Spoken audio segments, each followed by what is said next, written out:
When this happened the first time, it was the end of 2024, and it was December, and I had just gotten through November where I was eating a bunch of these types of foods, just like pure sugar, like pastries and, baked goods only, like just, but I was eating a lot, like more than a healthy amount. And I remember the day before I felt this, the first time, I had made a dozen muffins or cupcakes, and we were going to bring them to a family gathering that didn't end up happening. So my daughter and I just kind of ate them in the car. And then when I felt this way, it was the first day after that that I had ever like purely fasted on broth. Like I make my own chicken broth with scraps and bones of chicken. And I just drank that for 2 days.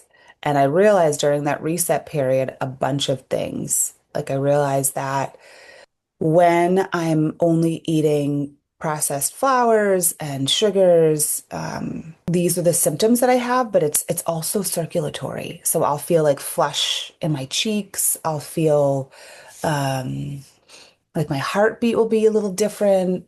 And the amount of sleep I get will determine how much I'm able to, I think, process that food, like internally just assimilate it and get rid of what is junk. And then of course my bowel movement will be different.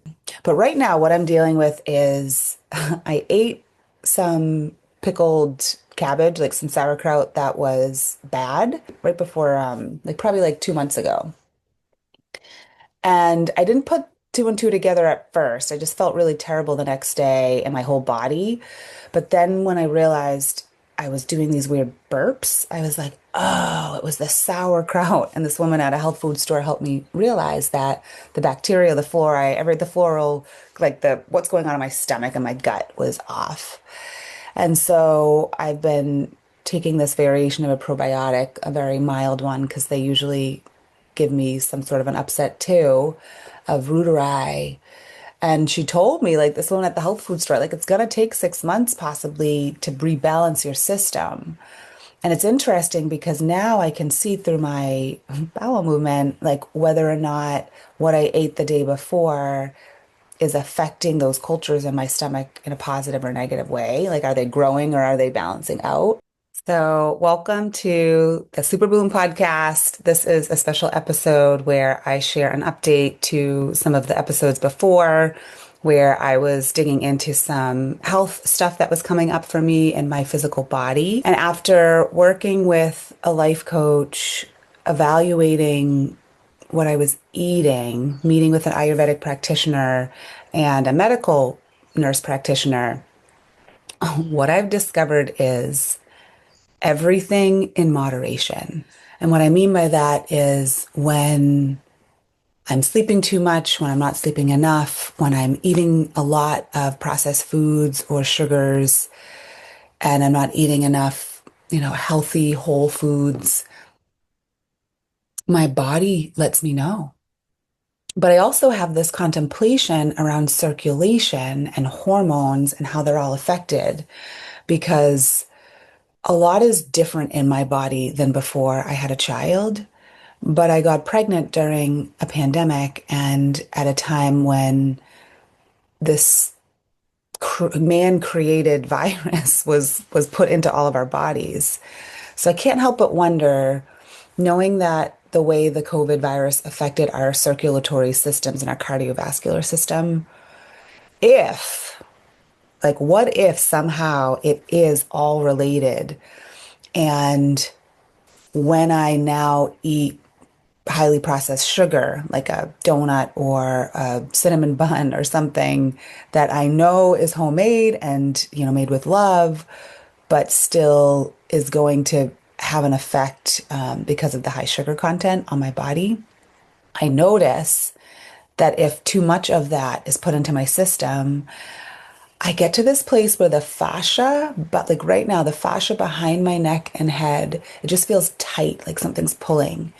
But there were clues for 3 days before this where I started to feel like tension in my neck and shoulders, a little bit of soreness in my low back. All of these things I have felt off and on now for the past year and a half when I eat certain foods. So, what I want to talk about today is what this means. Because when we can dig into why we're doing the things we're doing, I am finding it's helping me actually start to make wiser decisions. So I didn't necessarily do this the other day when I got the pastries, but looking back and in reflection, it's still good. Whenever you choose to reflect, it's still good. But I bought the donut for my daughter because she is able to get a donut and eat as much as she feels is enough and then be done with it. I also got a cinnamon bun. I got myself like a goat cheese, beautiful egg burrito with avocado, and it was so good. But then I decided to also get the cinnamon bun to go because I wanted her to try it. I wanted her to like it. But I kind of knew she wasn't going to.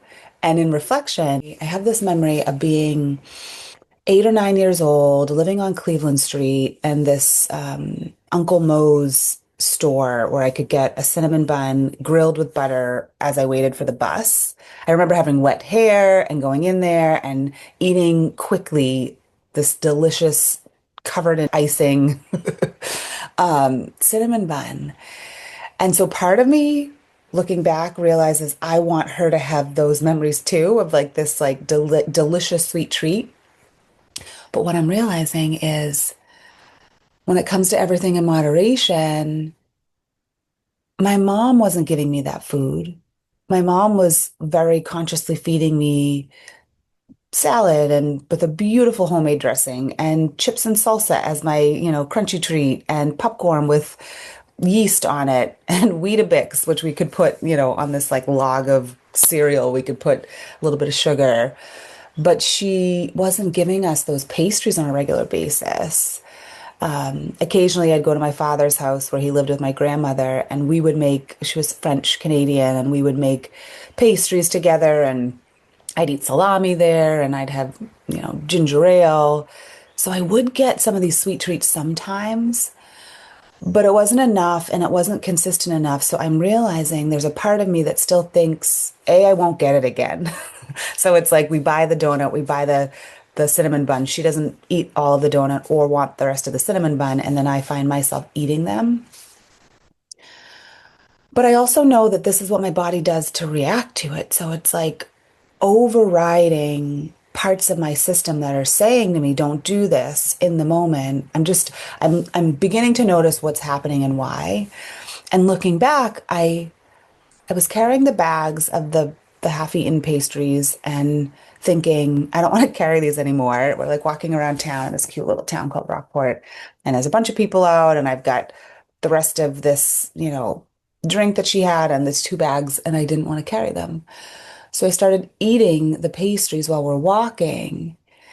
And the importance of eating consciously and chewing my food slowly and being aware of what my body is saying to me as I'm eating isn't something I have mastered yet, but it's something I really do want to get better at because there are signals coming from our body that we can't pay attention to if we're eating while paying attention to people on the sidewalk and walking and making sure your child isn't going somewhere. There aren't enough, like you can only do one thing at a time. So there isn't really a way to also be aware of what my body's saying to me in that moment. But I didn't want to throw them away. Like that's something looking back, I'm like, I didn't want to throw them away. Like I didn't want to waste the food and they were already half eaten, so I couldn't like give them to someone else. But why not throw them away? Like, what is that? Is it because I didn't want to waste the money I spent or the food or both? And why buy them in the first place? Like, what was my driving force? Oh, that memory, that longing for that childhood memory for my daughter to have. But I'm also realizing when I tell myself everything in moderation, then I can get the sweet treat and I can have that cinnamon bun, but then maybe I won't eat the whole thing. Maybe I'll be able to listen to my body and I'll say, oh, every single bite I'm going to be present with and I'm going to chew instead of just inhaling it like somebody's going to take it from me. Because I honestly believe that's kind of what I used to do in the morning at the bus stop. Like I didn't want my mom, you could still see my house. Like I didn't want my mom to see me eating it and tell me I can't have it. So it's like, and I'm very much far away from that age today, like over 30 years. So to think that I still am holding on to this memory is kind of wild and it's affecting decisions I'm making.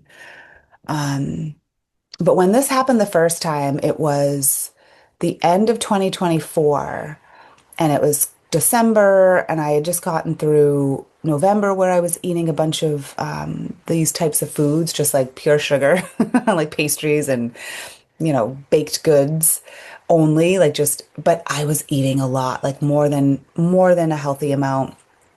And I remember the day before I felt this, the first time I had made a dozen muffins and or cupcakes, and we were going to bring them to a family gathering that didn't end up happening. So my daughter and I just kind of ate them in the car. And then when I felt this way, it was the first day after that that I had ever like purely fasted on broth. Like I make my own chicken broth with scraps and bones of chicken. And I just drank that for 2 days. And I realized during that reset period a bunch of things. Like I realized that when I'm only eating processed flours and sugars, these are the symptoms that I have, but it's also circulatory. So I'll feel like flush in my cheeks. I'll feel like my heartbeat will be a little different.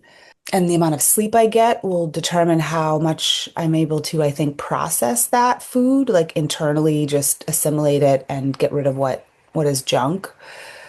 And then of course my bowel movement will be different. But right now what I'm dealing with is I ate some pickled cabbage, like some sauerkraut that was bad right before like probably like 2 months ago.